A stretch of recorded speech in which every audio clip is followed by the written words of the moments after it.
Perkenalkan, nama saya Apelia Angel Ambarita, NIM 18404884. Saya dari Prodi S1 Akuntansi Pagi semester 6. Pada kesempatan kali ini, saya akan menjelaskan satu contoh pelanggaran etika bisnis dan bagaimana cara pemecahan kasusnya. Saya ambil contoh perusahaan Johnson & Johnson, atau yang disingkat dengan J&J. Perusahaan ini diduga telah melakukan pelanggaran etika bisnis karena memproduksi bedak talc baby powder yang mengandung asbestos yang dapat menyebabkan kanker ovarium.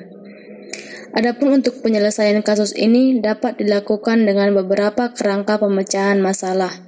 Yang pertama adalah objektivitas. Adapun objektivitas yang menganalisa kasus ini adalah Food and Drug Administration atau yang disingkat dengan FDA-AS, menyampaikan bahwa pihaknya telah menemukan kandungan asbes atau senyawa karsinogen di dalam bedak Johnson & Johnson. Setelah hasil FDA tersebut, perusahaan menarik 33.000 botol bedak bayinya di pasar Amerika Serikat. Ini merupakan kali pertama perusahaan menarik produknya dan temuan ini merupakan temuan pertama dari FDA. Penarikan produk ini menghantam konglomerasi Johnson & Johnson yang bertahun-tahun lamanya membangun kesan sebagai perusahaan yang melindungi konsumennya. Langkah yang kedua adalah amati situasi. Untuk mengamati situasi ini, hal tersebut diperkuat dokumen penelitian internal Johnson & Johnson yang bocor ke media. Dalam uji coba produk yang berlangsung dari tahun 1971 hingga tahun 2000-an, beberapa tes menunjukkan bedak bayi Johnson & Johnson mengandung asbestos. Namun Johnson & Johnson tetap membiarkan produk bedak bayi mereka dijual ke publik. Kini perusahaan harus menghadapi ribuan tuntutan hukum atas sejumlah produknya, termasuk legal action dari lebih 15.000 konsumennya yang mengklaim bedak tabur perusahaan telah membuat mereka menderita kanker. Karenanya, imbas dari temuan itu, nilai saham Johnson & Johnson anjlok di pasar saham. Valuasi senilai 40 miliar dolar lenyap dalam sehari. Di satu sisi, Johnson & Johnson dihajar berbagai pertanyaan publik soal kebenaran kandungan bedak bayi mereka yang kandung ikonik. Tak berhenti di situ, Johnson & Johnson juga menjadi target dari investigasi federal. Aparat hukum dari 41 negara bagian terlibat di dalamnya membongkar praktik produksi Johnson & Johnson. Masalah bedak itu bahkan sampai ke Kongres. Puncaknya, Johnson & Johnson memutuskan untuk berhenti menjual bedak bayi mereka di Amerika dan Kanada. Langkah ketiga dari penyelesaian kasus ini adalah menganalisa permasalahan. Untuk menganalisa permasalahan, saya mengambil pendekatan yang pertama yaitu 5 question. Poin yang pertama adalah profitabilitas. Dari tahun 1894 sampai dengan tahun 2011, perusahaan J&J mengalami peningkatan yang sangat signifikan karena perusahaan mampu memperoleh laba 65 miliar per tahun. Namun setelah ada beberapa konsumen yang melakukan gugatan, perusahaan mengalami kerugian yang cukup signifikan. Harga saham menurun drastis, kapitalisasi pasarnya jatuh, terjadinya banyak gugatan-gugatan bahkan harus membayar 40 miliar dolar dalam sehari. Yang kedua adalah legalitas. Perusahaan sudah tidak layak lagi memproduksi bedak Johnson baby powder karena perusahaan telah melanggar kode etik bisnis yang sangat merugikan masyarakat atau konsumen dengan tidak bersikap jujur. Yang ketiga adalah kejujuran. Dilihat dari segi kejujuran perusahaan telah melanggar prinsip kejujuran demi kepentingan atau keuntungan pribadi perusahaan hingga mengesampingkan kesehatan serta keselamatan masyarakat ataupun konsumennya. Padahal mereka telah mengetahui bahwa bedak tersebut mengandung asbestos yang menyebabkan kanker ovarium bagi para penggunanya. Poin yang keempat, hak-hak masing-masing pemangku kepentingan dan pada lingkungan secara khusus. Adapun dampak yang didapat pemangku kepentingan baik dari pihak internal maupun eksternal. Bagi pemegang saham atau para investor, mereka akan kabur dan tidak mempercayai perusahaan ini karena perusahaan sudah tidak berlaku jujur. Bagi internal, para manajer harus bertanggung jawab penuh atas tindakan-tindakannya yang selama ini dari tahun 1894 sampai dengan 2011. Poin yang kelima adalah demonstrasi kebajikan yang diharapkan pemangku kepentingan. Perusahaan harus bertanggung jawab penuh memberikan kompensasi pada pihak-pihak yang dirugikan. Perusahaan harus mematuhi SOP yang dikeluarkan oleh FDA apabila kembali memproduksi atau mengeluarkan produk baru. Perusahaan harus menarik edaran atau pemasaran bedak tersebut. Tetap rutin melakukan riset atau pengawasan terhadap bedak-bedak yang ada di pasaran agar tidak terjadi manipulasi terhadap produk tersebut. Langkah keempat dari penyelesaian kasus ini adalah menentukan penyebab masalahnya. Bahwasanya perusahaan J&J lebih mementingkan keuntungan perusahaan dibanding kepentingan, keselamatan atau kesehatan masyarakat atau konsumennya karena perusahaan telah mengetahui bahwa bedak tersebut telah mengandung asbestos, namun mereka tetap memasarkan produk itu tanpa melakukan riset lanjut SOP FDA. Inilah penyebab masalah dari perusahaan ini. Langkah kelima adalah menetapkan tujuan. Adapun penetapan tujuan ini dilihat berdasarkan rentang waktunya, yaitu dari tahun 1893 PT J&J mendapat izin dari Food and Drug Administration memproduksi bedak Johnson Baby Powder.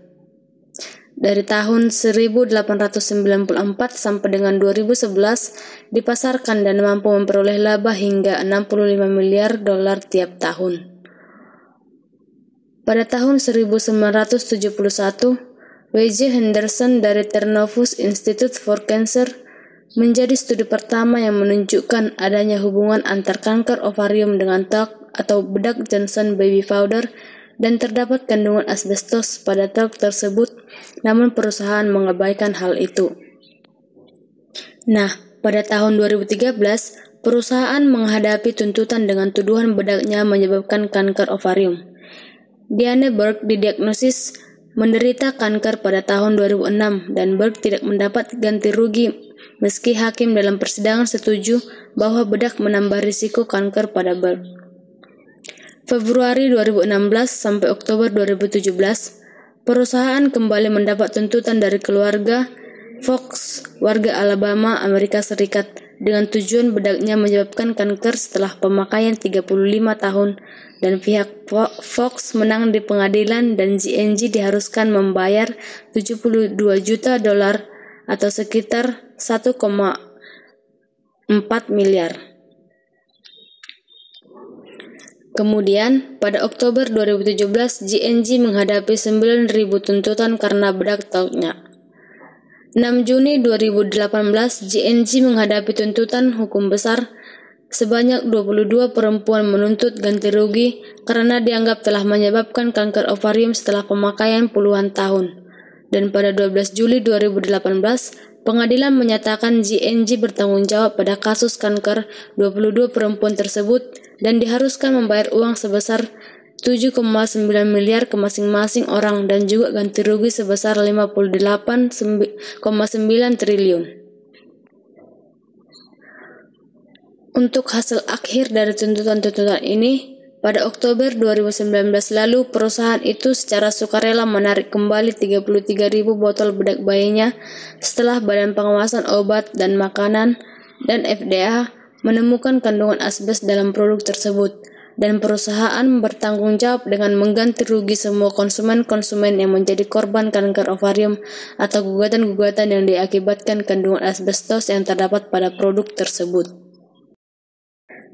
Langkah keenam adalah jelajahi pilihan atau solusi tukar pikiran dari masalah ini. Apabila perusahaan tidak mampu membayar segala kerugian atas gugatan-gugatan atau tuntutan konsumennya, sebaiknya perusahaan berhenti beroperasi atau menerima sanksi yang sesuai dengan undang-undang yang ditetapkan.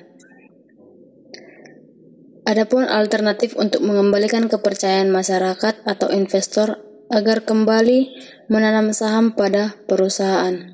Yang pertama adalah mengakui kesalahan, meminta maaf atas kesalahan yang telah diperbuat dan berjanji kepada pelanggan atau stakeholders untuk memperbaiki kesalahan tersebut, memperbaiki produk tersebut.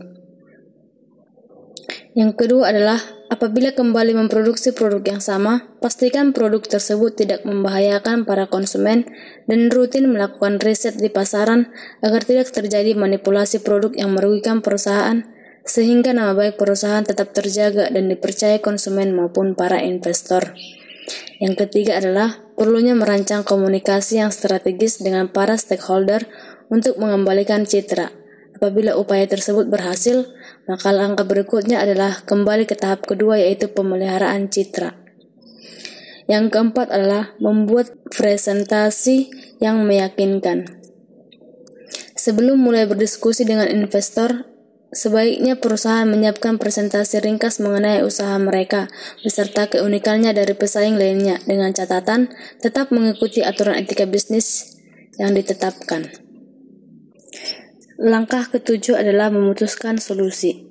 Menurut saya, solusi-solusi yang saya sebutkan tadi adalah solusi terbaik, yaitu lebih dulu meminta maaf atas kesalahan yang dilakukan perusahaan, kemudian memproduksi produk yang baru yang pastinya aman bagi pengguna, merancang komunikasi dengan para investor, serta membuat presentasi yang meyakinkan. Dari solusi tersebut, yang akan terpengaruh dengan keputusan yang diambil adalah para masyarakat atau konsumen serta para investor. Dan yang terakhir adalah diharapkan ke depannya PT Johnson & Johnson konsisten dalam menjalankan etika bisnisnya, khususnya berlaku jujur, karena kejujuran merupakan nilai yang paling mendasar untuk mendukung keberhasilan perusahaan, untuk menghindari segala pelanggaran yang kemungkinan bisa terjadi, serta dapat mempertahankan dan meningkatkan segala prestasi yang telah dicapai, dan terus memberikan dampak yang positif terhadap bisnisnya dan juga untuk masyarakat luas. Sekian penjelasan dari saya. Jika ada kesalahan, saya mohon maaf. Terima kasih.